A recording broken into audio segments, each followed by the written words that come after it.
Helicopters swinging over Saigon while people scramble onto rooftops, smoke curling up from the streets below, hikers posing for photos on Mount Ontake, unaware that ash and rock are about to crash down around them, and people laughing in Pripyat parading for the Chernobyl plant, completely oblivious to the disaster that's just weeks away. These are pictures taken moments before evacuations.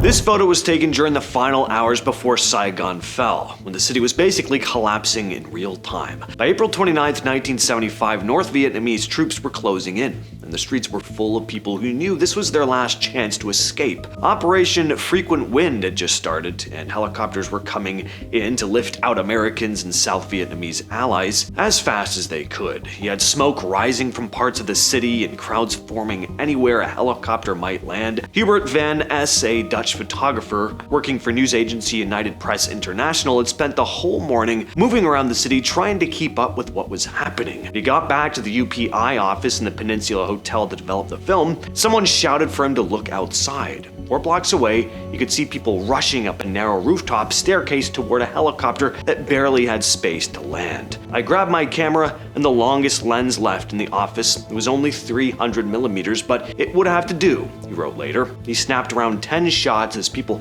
tried to climb onto the aircraft while a single man held them back so the helicopter wouldn't tip. Van Es remembered how constant the pressure felt. Choppers coming every 10 minutes, panicked families pushing forward, and no real sense of how much longer anyone had before the city was taken. After sending the photos out, he stayed in Saigon another month before being, as he put it, invited to leave by the new government. On September 27, 2014, Mount Ontake in central Japan erupted, sending ash and rocks hurtling down its slopes and killing more than 50 people. The mountain, just over 3,000 meters tall, is normally a gentle day hike, the ropeway that takes visitors partway up. Hundreds were on the trails when the eruption hit at 11:52 a.m., and most victims were found near the summit. Only a handful were older than 60. 3 were children, and the majority lived within a few hours of the mountain. The best season for the leaves just started. The weather was beautiful. It was the weekend, and it was lunchtime, said Masato Ono, a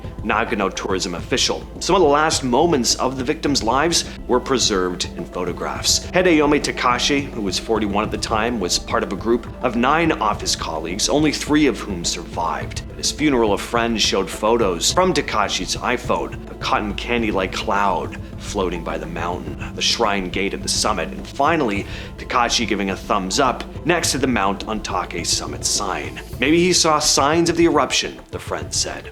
Other hikers captured their final moments as well. Izumi Noguchi, 59, was alone, and his wife later printed 100 photos from his camera. The last image shows a massive plume rising behind the mountain lodge. This is an amazing photo, but I wish I had fled instead of taking pictures. I'd rather have him back, she said. For Yasuo Ito, 54, there wasn't even time to eat. His wife opened his lunchbox after identifying his body. The egg salad sandwiches he had packed were untouched. Poor thing, he should have eaten this, she said, holding back tears.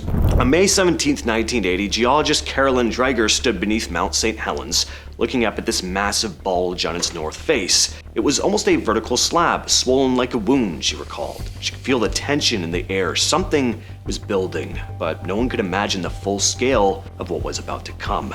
Dreger had come to the volcano with glaciologist Mindy Brugman, and to meet David Johnston, a young volcanologist whose calm expertise had become crucial for interpreting the mountain's rumblings. Johnston had warned reporters of this growing hazard. Right now, there's a very great hazard due to the fact the glacier is breaking up on this side of the volcano. This is not a good place to be standing. That evening, the 3 spent hours at the Cold Water 2 observation post. Dreger snapped photos of the equipment, the snowy slopes, Johnston himself. Here was this great guy who was watching over the volcano, she said. Johnston smiled for the camera, unaware it would be the last photo ever taken of him. He gestured toward the bulge, describing a lateral blast rolling down the mountainside that could engulf their ridge. I think you were just in disbelief, Dreger said. By nightfall, Johnston insisted they leave. This is not the safest place to be, he said, and the 2 scientists drove back, glancing at the darkened silhouette of the volcano and taking a few last photos. The next morning, May 18, 1980, at 8:32 a.m., St. Helens erupted. An earthquake dislodged the bulge, triggering a massive landslide, and a lateral blast that swept across the valley. Johnston, at Coldwater 2, radioed in his final words, Vancouver, Vancouver, this is it. Dreiger and Brugman watched from the road as the eruption sent a towering ash column skyward. Entire landscapes were obliterated. The ash destroyed everything, Dreiger said. In the aftermath, she returned with her team to measure glacial loss, document the ash, and record the devastation. Mount St. Helens changed how these researchers and emergency planners approached eruptions, creating a network of monitoring stations that could save lives in the future. For Dreiger, the message is clear. The process of nature is going to happen. We just need to pay attention. And that was what David Johnston was telling us. In August 2021, the Taliban took over Kabul. Thousands ran to Hamid Karzai International Airport, climbing walls, squeezing through the gates, anything to reach a plane. The runway was packed. Satellite pictures showed people everywhere swarming around parked planes. The US military was in charge of the airport. Big transport planes were flying out, stuffed with people. One C-17 even carried 640 Afghans, way over its limit. Outside, it was chaotic. Troops fired in the air to hold the crowds back. Some people even grabbed onto planes as they were taking off. Few tragically fell onto nearby roofs. By the evening, things got a little calmer. About 2,200 embassy workers, security staff, and Afghan allies were flown out, and US bases were getting ready for the tens of thousands more. Commercial flights were mostly grounded, so lots of people were stuck, hoping for any chance to escape as the Taliban got closer. At the airport, it was tense. Helicopters hovered, people ran for seats, and every plane leaving was a lifeline for some and heartbreak for others. For anyone there, it felt like the city was on the edge, everyone racing against time, unsure who would make it out and who wouldn't.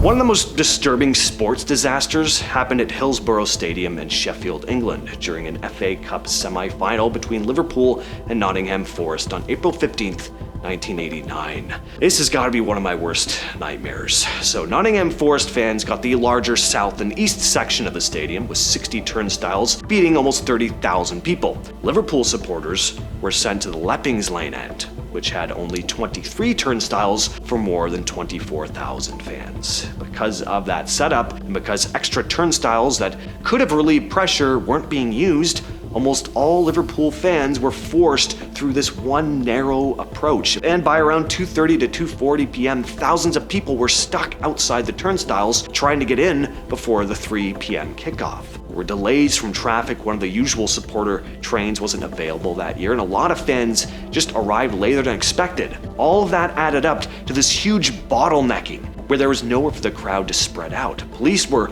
warned the situation was becoming unsafe. A request to delay the start of the match, and something that had been done in previous years, was rejected. At this point, around 5,000 fans were still trying to get inside. So to prevent people outside from being crushed, police opened exit gate C at about 2:52 p.m., along with 2 more gates shortly after. That decision let thousands of people enter the stadium quickly, but the flow went straight into a narrow tunnel leading to 2 standing pens behind the goal. Those pens were already full. Now, normally police or stewards would block the tunnel once capacity was reached. That didn't happen. As more fans entered, the pressure inside the central pens became deadly. People at the front were pinned against the metal fencing and crushed barriers began to break. The match kicked off at 3, but within minutes, players and officials noticed something was very wrong. At 3:05, the referee stopped the match as fans were climbing the fences trying to escape onto the pitch. Once people spilled out onto the field, it was clear there was just no coordinated evacuation plan in place. Police, security, ambulance crews, they were just overwhelmed. Most of the immediate rescue work was done by uninjured supporters giving CPR, pulling people over the barriers, tearing down advertising boards to use as makeshift stretchers, trying to get the injured off the terrace so medical staff could reach them. Just horrific. We all know the story of the Titanic, the unsinkable ship, the iceberg, Leo and Kate, all that. But before the chaos, things were pretty idyllic. On the evening of April 14th, 1912, the atmosphere was totally chill. We have photos taken around this time as well. A lot of these last photos were taken by a man named Francis Brown. He was an amateur photographer, a Jesuit. His family gave him a first-class ticket for the first leg of the trip. He was snapping pictures of everything, the fancy staircases, people chilling in deck chairs. He basically documented the last moments of pure blissful ignorance on the Titanic. And then there's this now famous picture.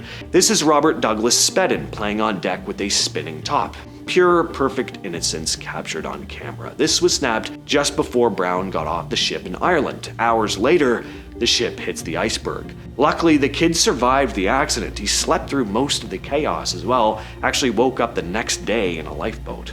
We often look at images of Chernobyl in the aftermath of the disaster. We're used to seeing people in gas masks spraying down the streets, or the empty schools and hospitals slowly being overtaken by nature, but we don't often see what normal life looked like before. The photos you're looking at here all look pretty standard. People cycling in the streets, marching in parades, hanging at the beach, and this one really stands out, the crowd celebrating the success of the Chernobyl plant. Off to the far right stands the plant director, Viktor Brukhanov, the guy in the hat and tie. Everyone is, of course, completely unaware of what's soon to happen. Children made up more than a third of Pripyat's population at the time, and these images really capture just how ordinary life seemed. We're gonna finish off with something a little different. What you're looking at here are various clips from morning news shows just before the September 11th attacks.